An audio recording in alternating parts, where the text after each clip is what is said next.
दिल्ली के लिए यह गणतंत्र दिवस विशेष महत्व वाला है।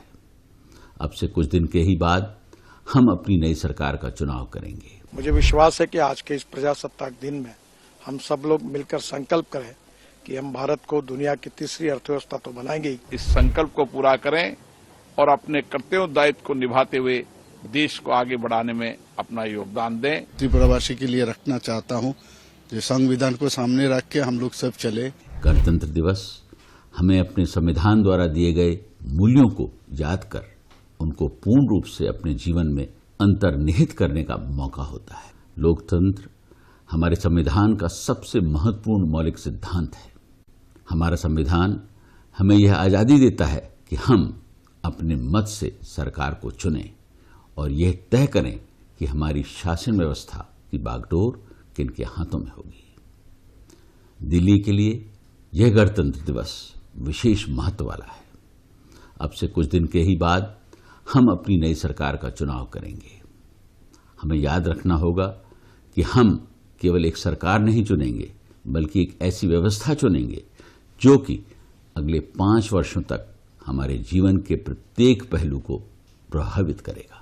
हम यह तय करेंगे कि आने वाले 5 सालों में हमारे शहर की स्वास्थ्य व्यवस्था, शिक्षा व्यवस्था, परिवहन व्यवस्था, सड़कें, सफाई और पानी तथा रोजगार की उपलब्धता कैसी होगी। हमारा मत यह निर्धारित करेगा कि दिल्ली में वायु प्रदूषण, यमुना की सफाई तथा कमजोर वर्गों सहित दिल्ली के प्रत्येक नागरिक के कल्याण की दिशा में अगली सरकार का कदम क्या होगा। पिछले कुछ वर्षों में हमने देखा है कि वैश्विक स्तर पर चुनाव को सोशल मीडिया तथा मीडिया के माध्यम से प्रभावित करने के प्रयास होते रहे। एक नागरिक और मतदाता के तौर पर यह हमारा सजग और सतत प्रयास होना चाहिए कि हम सही और गलत की पहचान बिना किसी बाहरी दबाव अथवा प्रभाव के करें।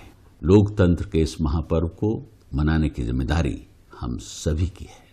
हमारा संविधान प्रत्येक व्यक्ति को मतदान का अधिकार देता है और इसका प्रयोग लोकतंत्र के प्रति हमारी सबसे बड़ी जिम्मेदारी है। अक्सर देखने को मिलता है कि मतदान के दिन लोग या तो घूमने चले जाते हैं या घरों से बाहर नहीं निकलते। हमें याद रखना चाहिए, वोटिंग का दिन छुट्टी का नहीं बल्कि ड्यूटी का होता है। आगामी 5 फरवरी को अपना वोट देकर हम यह तय करेंगे कि आने वाले 5 वर्ष हमारे बच्चों, हमारे समाज और हमारी दिल्ली के लिए कैसे होंगे। ये हमारे देश के ही नहीं तो दुनिया के इतिहास का एक महत्वपूर्ण क्षण है। हम वर्ल्ड की सबसे बड़ी डेमोक्रेसी तो है, पर सही में मदर ऑफ डेमोक्रेसी है और लोकतांत्रिक पद्धति से आत्मनिर्भर भारत बनाना, $5 ट्रिलियन की इकोनॉमी बनना, विश्वगुरु बनना एक प्रकार से प्रधानमंत्री जी ने दिया हुआ एक मिशन है। मुझे विश्वास है कि आज के इस प्रजासत्ताक दिन में हम सब लोग मिलकर संकल्प करें कि हम भारत को दुनिया की तीसरी अर्थव्यवस्था तो बनाएंगे ही, आत्मनिर्भर भारत बनाएंगे और निश्चित रूप से विश्वगुरु की स्थान की तरफ जाने के लिए हमारी योग, विज्ञान सबका उपयोग करके हम निश्चित रूप से आगे जाएंगे। यही संकल्प आज के दिन हम सबने करना चाहिए। भारत माता की जय। देशवासियों को बहुत बहुत शुभकामना, बधाई। एक लंबी लड़ाई आजादी की लड़ने के बाद हमारे लाखों लोगों ने आजादी के लिए कुर्बानी दी, बलिदान दिया। अनगिनत जिनके नाम भी नहीं है, उन्होंने देश के लिए सर्वोच्च न्यौछावर कर इस आजादी को दिलाया।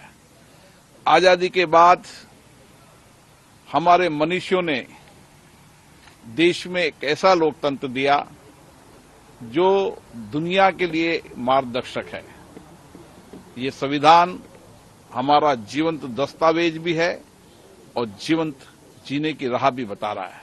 मैं उन सब मनीषियों को भी नमन करता हूं जिन्होंने संविधान निर्माण में अपनी अहम भूमिका निभाई।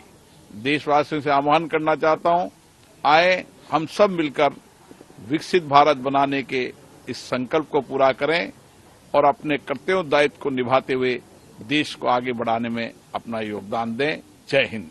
सर, आज इंडोनेशियन प्रेसिडेंट चीफ गेस्ट के तौर पर आ रहे हैं, क्या कहना चाहेंगे? निश्चित रूप से इंडोनेशिया और भारत के बहुत पुराने गहरे संबंध हैं और इसीलिए 75 वर्ष बाद इंडोनेशिया के राष्ट्रपति भारत आ रहे हैं। और भारत की समृद्ध सांस्कृतिक लोकतंत्र उन्होंने देखा है। उन्होंने संसद का भी भ्रमण किया और जीवंत लोकतंत्र को भी देखा। मैं उनको भारत आने पर बहुत बहुत शुभकामनाएं देता हूं, बधाई देता हूं। उसकी सभी तैयारियां पूरी हो गई हैं और एक समृद्ध समाज बने जिसमें लिंग, जाति, वर्ग, कोई भी भेद न हो, धर्म का भेद न हो, सबके लिए कानून। ये हमारे प्रधानमंत्री आदरणीय मोदी जी के नेतृत्व में हमारा देवभूमि उत्तराखंड की जनता के साथ संकल्प था, हमारा वायदा था।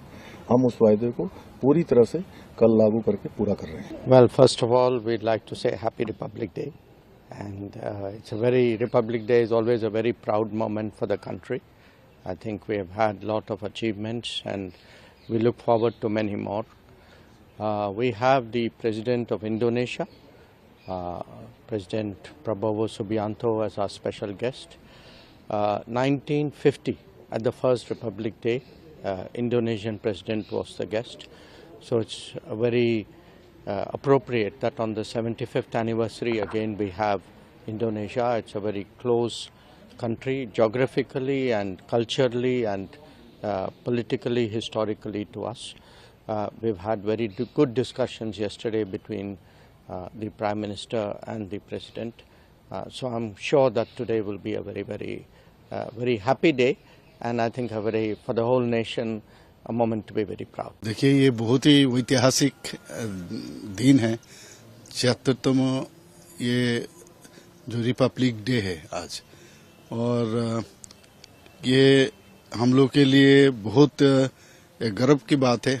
जो देश में संविधान रचित किया गया था और इसके आधार पर देश आगे बढ़ रहा है, और हमारे माननीय प्रधानमंत्री जी से शुरू करके सब जितना लीडर है, हमारे राष्ट्रपति जी, सभी उसको जिस तरह हमेशा ये प्रजातंत्र दिवस को लेके जिस तरह बात हम लोग के सामने रखते हैं, और ये बात मैं भी त्रिपुरावासी के लिए रखना चाहता हूँ।